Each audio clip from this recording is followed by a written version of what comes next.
Okay folks, I'm back on the old Kawasaki project. It's the next morning. I think I might have been working a little bit too late last night. So I don't know if I caught it on camera, but last night when we had this thing running, the positive and negative jumper cables here shorted together, and it very quickly started melting things. And this is the positive clamp that was hooked to the battery. It actually got so hot that the spring melted, and it no longer springs. So that's not good. I'm also questioning this wiring repair we did yesterday because it just doesn't add up. Why? I don't understand. There was nothing wrong inside this connector. So why did I suddenly get power there? I'm wondering if maybe there's a problem inside of this connector. So I'm going to take that one apart, see what I can see, because it just doesn't make any sense. There was nothing wrong with those pins.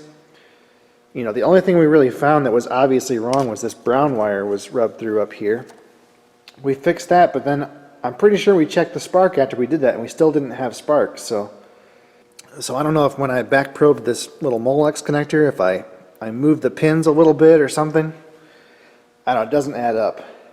I bought a new battery, but it's the wrong one, so I gotta send that back. The right one should be here tomorrow morning. And as far as this safety relay goes, I'm not going to try to replace it like for like. What we're going to do is we'll just use this. We'll use this little pigtail here, and then we'll use a standard automotive relay. These are good for 30 amps, and they should be just fine for this application. I don't know. Something just still doesn't add up with this wiring. Why? Yeah. Okay, so this thing's pretty crusty, super crusty. So that was probably the problem. It was probably just a poor connection here. So I'll clean these contacts and we'll put this thing back together with some dielectric grease. And we shouldn't have any more issues. So probably what happened is when I came in here with my test light in the backside of this connector, I jostled the pins a little bit, and then suddenly we had connection. So there was never a problem down here at the module. It was in this other connector. So anyway, it doesn't really matter. We got it fixed. It sticks in my craw when I can't point to something and say, "There's your problem, lady."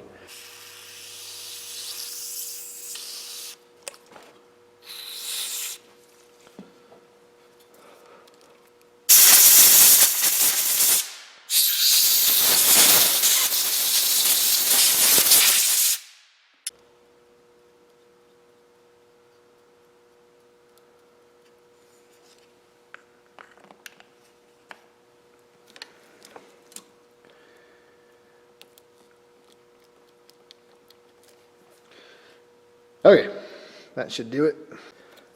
What I don't understand is why they use a nice Deutsch or WeatherPack connector on this module and then just use this crappy PC power supply Molex connector on the rest of the harness. This is probably an automotive standard part, so they make it more better for the, you know, automotive industry, and then this thing is standard Japanese motorcycle crap. You know, it's amazing that these things don't all just burn to the ground.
Pretty sure that's supposed to be a vent for the fuel tank. I don't have quite the right kind of hose, but that'll work for now. Okay, let's deal with this disaster. So we'll get rid of the bodge wires here, and we'll unfarmer fix the starter solenoid. We'll take and just right through all these wires to this old pigtail. We'll toss that in the bin. Then we'll splice in our Chinese Dorman relay socket. We'll plug in our Chinese BWD relay, and what could possibly go wrong? So I don't see any reason to be delicate about this. Let me just start cutting.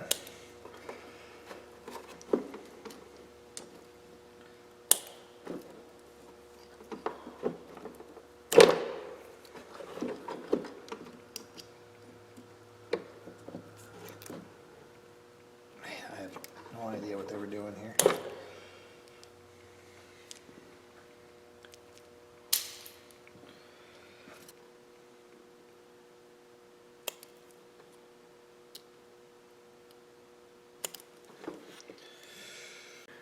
Okay, so remember in our wiring diagram, here's the relay.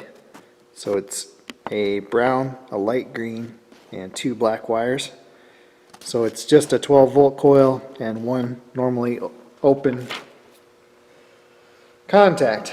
So I made a little map here that shows me where the wires go in our socket. So I'm just going to hook it up according to my own little map here. Probably only seeing my forearm. Okay, now 85 should be this one here.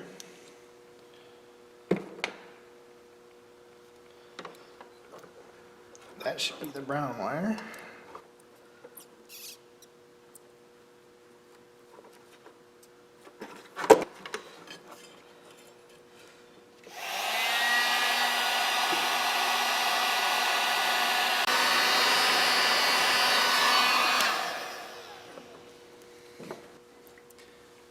So the relay comes with its own little schematic on there that tells you how to hook it up. Can't really do it wrong. And the connector, the pigtail here came with 5 leads. I just unpinned the one that we aren't going to use, the normally closed pin.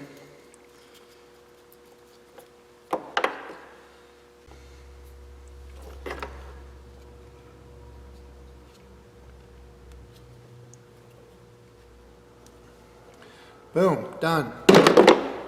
Well, what do you think the chances are of getting those nuts off without destroying that solenoid or relay? Let's find out. Oh boy. I don't know.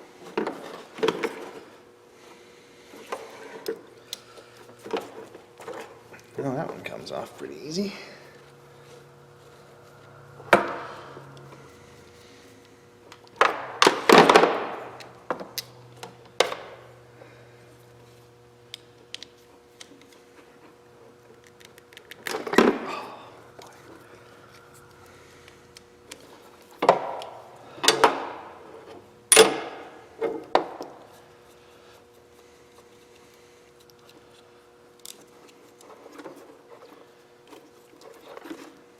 See, the mice have chewed the plastic off of that side. I don't think it'll work though. We'll fix this electrical tape too while we're at it. So I think I'm going to go ahead and crimp some new terminals on this battery cable. I might see if I have a new piece of cable too. This is pretty stiff. Okay, that looks the same. So it's a 6-gauge wire.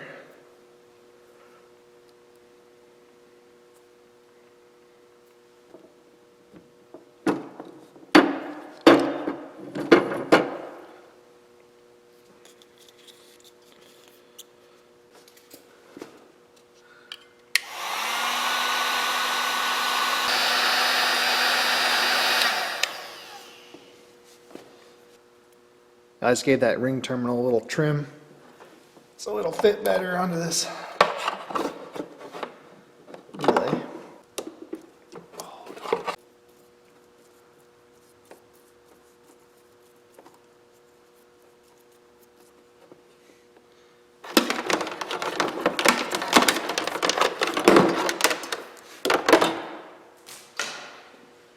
Well, whenever I see a big wad of electrical tape in the middle of a wire like that, it usually means something bad's underneath. Let's take a look. Oh yeah. Always something bad.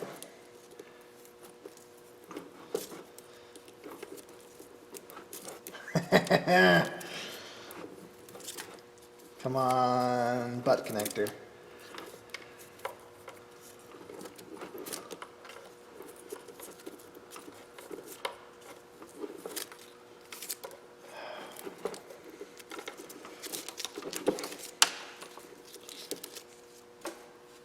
Yeah, that's wonderful. What in the thunder did they do? I guess that's an old bullet connector. Yeah.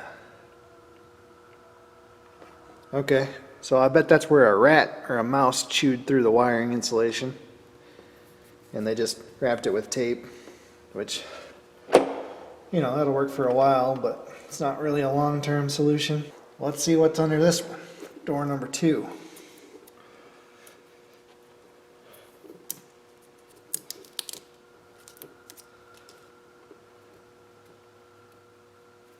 Okay. So, yeah, more rats. Hang on. So it's just rat damage or mouse damage there. Oh, I don't know. There's a bunch of tape on this one too. I hate rodents.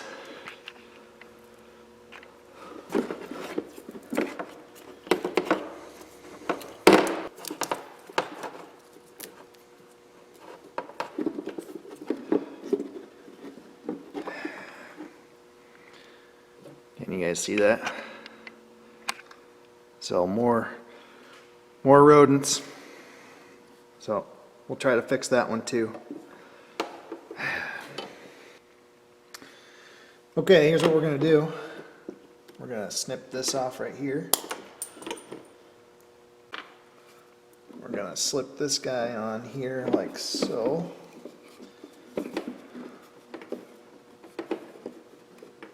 We're going to hope that it will shrink enough to cover the wire. And we'll crimp on a new number 8 terminal.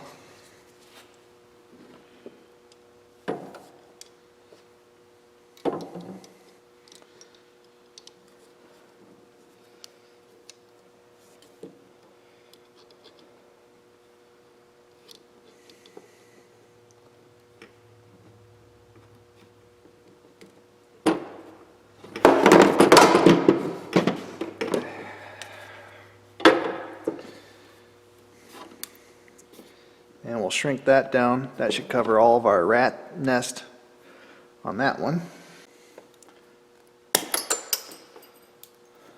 Cut that off.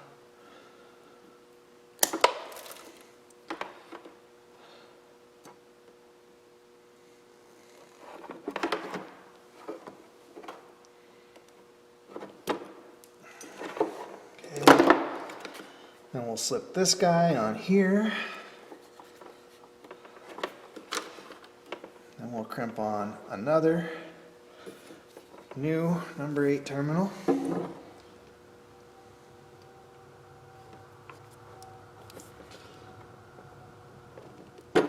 we go.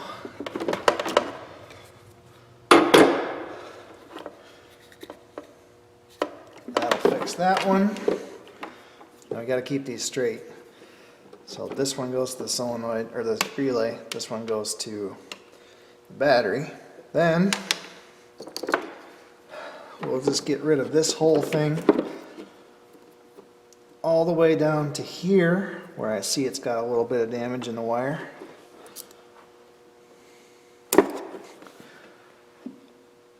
right there.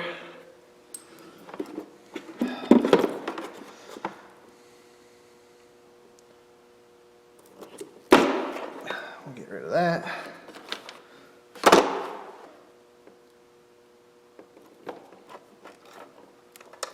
And we'll crimp on that. And we'll heat shrink that, and that, and that, and that, and I think we'll be done.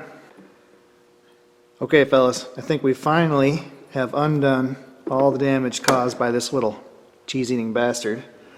So, all new ends. Got lots of heat shrink tubing that should cover up any of those chewed spots in the wires. Just went ahead and replaced a whole length of this short little wire. So I think we're ready to test this, and then if it tests out okay, we'll go ahead and kind of wrap this wiring harness up, and once we get a battery we can put this to bed. So let's see if we can get our cables rigged up in a little bit less sketchy way. By the way, this is a rag that I had sitting on top of the fender here the other day, and those jumper cables got hot enough to set that on fire. Well, I know I promised we would dial back the sketchiness, but we need to do one more test first. So let's cross our fingers, we'll grab the fire extinguisher, and we'll see if this is going to work.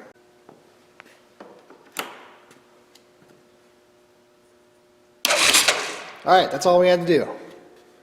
That's it. I promise. We'll dial it back. And we're going to put the plastic back on the front of this four-wheeler. I'll show you a little problem that I see all the time. So, here in the United States we kind of have two problems. Number one, the general population seems to be blissfully unaware that there are other countries and that those other countries use different types of fasteners and standards of measurement than what we use here in the United States. They also seem equally blissfully unaware that American-made products are largely metric these days. Anyway, that's a 5/16 bolt. Get that for a few pennies at any hardware store in the United States. That's an M8 bolt. I bet you if you had to go to a hardware store and buy that thing in the US, probably cost you $2.50, maybe $3 a piece. So we get a kind of a combination effect where everybody thinks that every machine is like a Model T Ford and it takes good old American standard hardware. Plus, it's really hard to buy metric hardware off the shelf. So consequently, people are always shoving the wrong thing in the right hole. So we're going to swap it out for some proper M8 bolts. Amazingly, they will thread in with no issue. So creates a lot of confusion. Anyway, we're going to try to put it back closer to the way it should be. Anyway, that's my rant about hardware. Now you also may have noticed that this front brush guard has kind of a unique streamlined profile. Don't think that's original. Pretty sure she would have been straight from the factory. I'm thinking this one's been customized, probably by running it into trees and ditch banks and other immovable objects. So I'm going to use my brush guard straightener.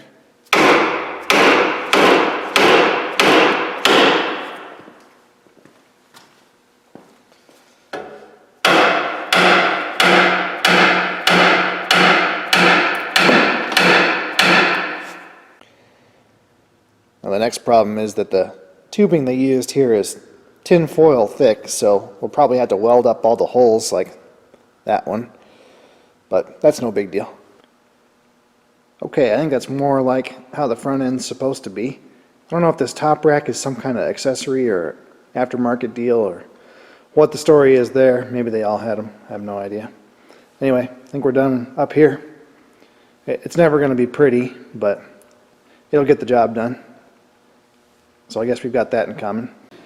Well, I found a few pictures of these brush guards. I think I may have made a slight miscalculation in the angle here. Pretty sure the way it's supposed to work is this bar should be right underneath of this bar, and it has this little rubber doohickey here that should rest on the bottom of the top rack. And then I'm guessing there was originally like a metal strap that went around this, and then a bolt that went through here, so the metal strap would have gone around this rubber isolator. One of these isolators is missing, so we'll see if we can come up with something for that, but we've got to make a small adjustment here.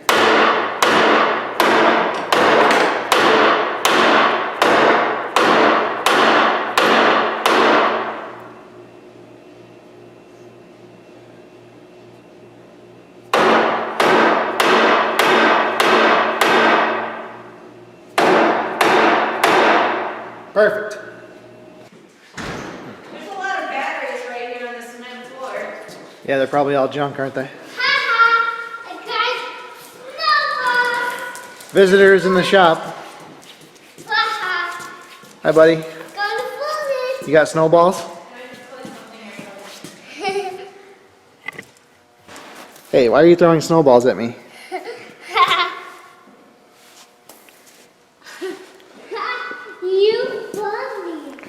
Oh, I'm funny? I'm the victim here.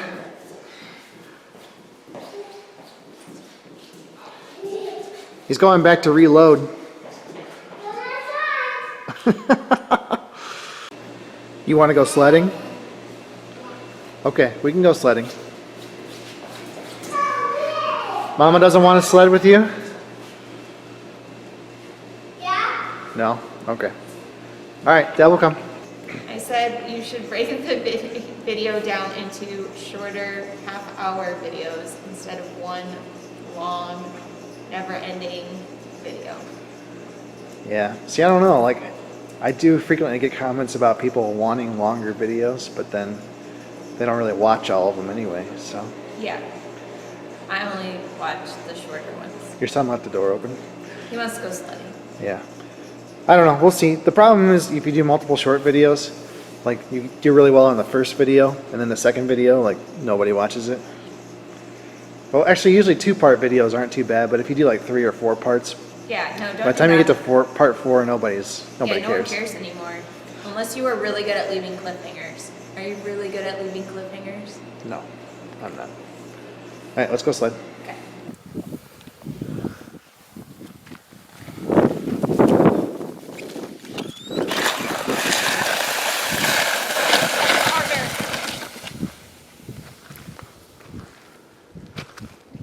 Yeah. It's not a very good hill. You got to make a path first.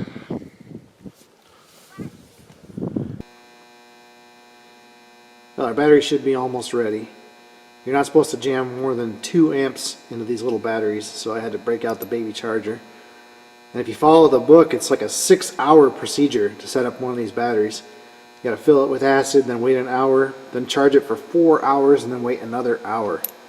So we're gonna tighten that up a little bit because I don't have that kind of patience. Yeah, this rear rack is pretty loose too.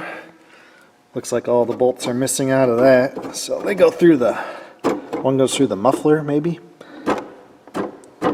So we need a long one and a short one, looks like. So we'll grab some bolts from the Folgers hardware store. Classic roast variety. So that'll work for our long one. What else have we got here?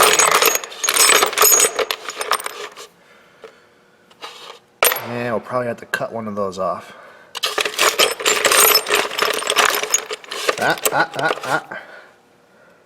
There it is. See? Hoarding pays off. I thought we were done with this stinking thing, but we are not. So I got the new battery installed, and it won't start. Kind of tried to run for a minute and then died. Pulled the spark plug out, got no spark again. So we're back to this connector, and I went ahead and pulled the tape back off, pulled everything back apart. No power here at the ignition module. So that's this yellow with a red stripe wire. And the problem is in this Molex connector, or whatever it is. And I went ahead and depinned the yellow with the red stripe wire. And I don't know if you guys will be able to see it on the camera. But it's just hot dog down a hallway here on this terminal. So super loose. So I don't know what to do about that. I guess we have two options. We can try to, we'll probably have to do it to all of them. We can depin this whole connector and spring the little springs back so that this thing actually makes, you know, positive contact, because right now it's just willy-nilly in there. Or we can just snip and splice these wires together directly and get rid of this connector. You see right here, we got to fix this wire anyway, because that's where that fuse tap was. It was just wrapped around there. So I don't know how I didn't see that before, but we'll go ahead and get rid of that. So we got to fix this, but I think that's just for the lights. They must have been using a spotlight or something on it. Who knows? So let me see how I do with kind of springing this thing back. See if I like it. If not, we'll give her the old hard goodbye.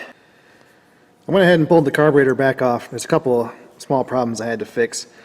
The choke didn't seem like it was working, so I took that apart, kind of cleaned it even better. And then right here is the low speed mixture screw, and the slot was bad, so it wasn't allowing me to adjust that screw. It was basically just camming out. So I took that screw out and just used my hacksaw and cut the slot a little bit deeper and a little bit cleaner. So now we should be able to adjust that for best idle. There is no adjustment on the high speed. This screw here is just for your idle stop, so that stops the slide from going all the way down and sets your idle. Now the way the choke works on these slide carburetors is quite a bit different than how we're used to with the traditional butterfly throttle. So really this is only an enriching circuit, and it needs vacuum to work, so the throttle basically has to be all the way closed in order for the choke to work on a slide carburetor like this. You know, in a traditional carburetor with a butterfly throttle, when you choke it, you're capping off the end of the carburetor, and that creates a vacuum inside the whole throttle body here and allows it to pull fuel out of the high speed circuit in order to add more fuel to the air fuel mixture. But in these slide carburetors, the choke is really more of an enriching circuit, so it kind of just opens up an additional passage here and allows more fuel to come through that passage, but it needs to build vacuum behind the throttle slide in order for that to work. So really with these slide carburetors, the choke will not work at all unless the throttle is all the way closed. And when we first tried to start the machine up, the slide was stuck open, so that of course the choke wasn't going to work then. And it's possible I had the idle speed set way too high, and that was preventing the choke from working. So there may not have been anything wrong with that other than adjustment, but you saw when I was trying to start the machine, I was just cupping my hand over the end of the carburetor like this. So I'm basically creating the same choke effect as a traditional carburetor, which would allow it to pull some fuel through the high speed and, you know, basically give you the choking effect that you want. So anyway, we'll put it back together and see if it does better, see if we can get the low speed mixture adjusted properly.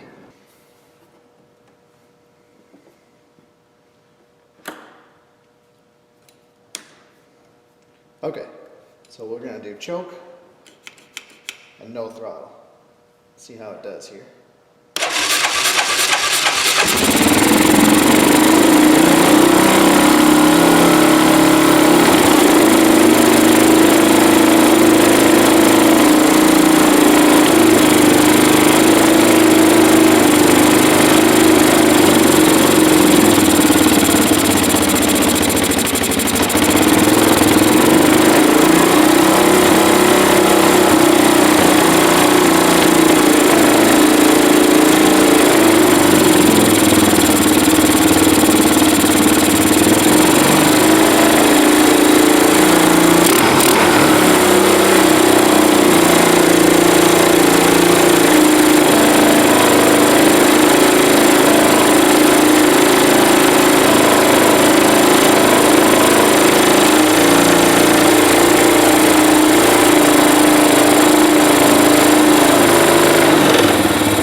There you go.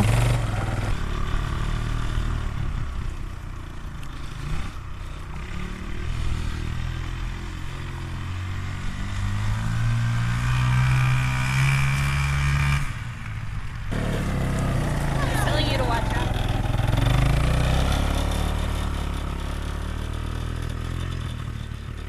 Beautiful spring day here in northern Illinois. Middle of April. It snowed 4 inches this morning. What else do you expect?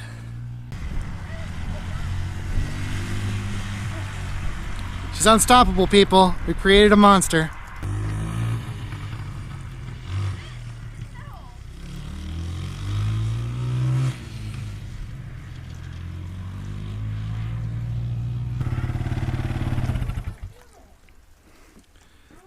Yeah, I know. It stopped when I was in stop. I mean, it slows easily enough. Yep. It's got engine braking. What do you think, kiddo? That's not awesome. That's not awesome? Okay. I thought maybe you would ride in the sled. We didn't get that far. Fun sled. I don't think we can sled anymore, kiddo. It's too warm. The snow is melting. Why? Where's the snowboard? Okay, we got a four-wheeler. Aren't we proud? Yep. Awesome. I'll get on. And it's mine. Okay, seems to work just fine now, so go ahead and put this cover back on. I don't know, we should have given it a shakedown, I guess, before we even tried to put the covers on here. Well, I only had 3 of these isolators for the front crash bar here. One of them must have gotten lost. So I made a 4th one using 4 pieces of 6mm thick rubber. I just traced it and cut it out, and then I cemented those together. So it's a little rough, but it'll certainly do the trick.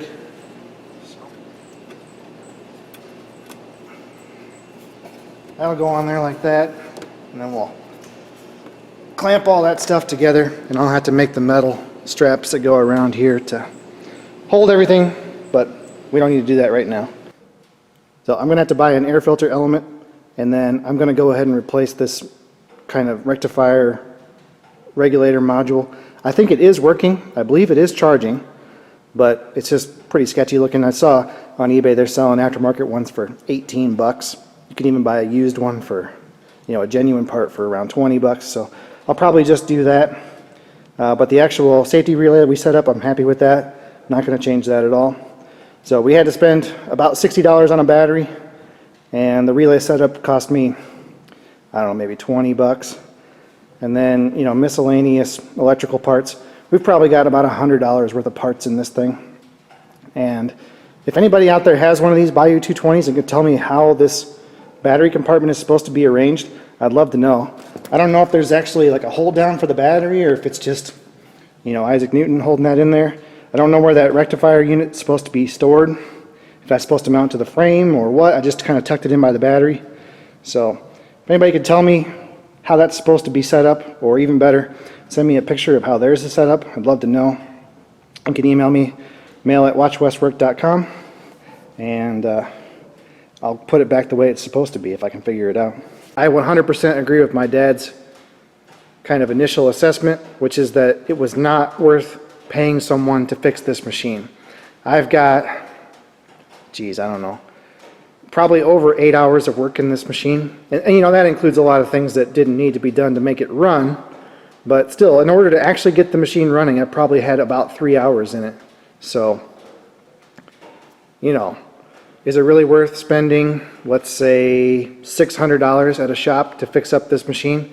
You know, this is one of the smaller four-wheelers that they make. It's two-wheel drive. It's old. The plastic's kind of beat up. And these things really don't have a lot of value. I would say, even running, driving in good condition, one of these would be lucky to get $400, maybe $500. So, you know, it's just not, it's kind of the world we live in. It's not economical to pay someone to fix these. But if you can do the work yourself, you can come out pretty good.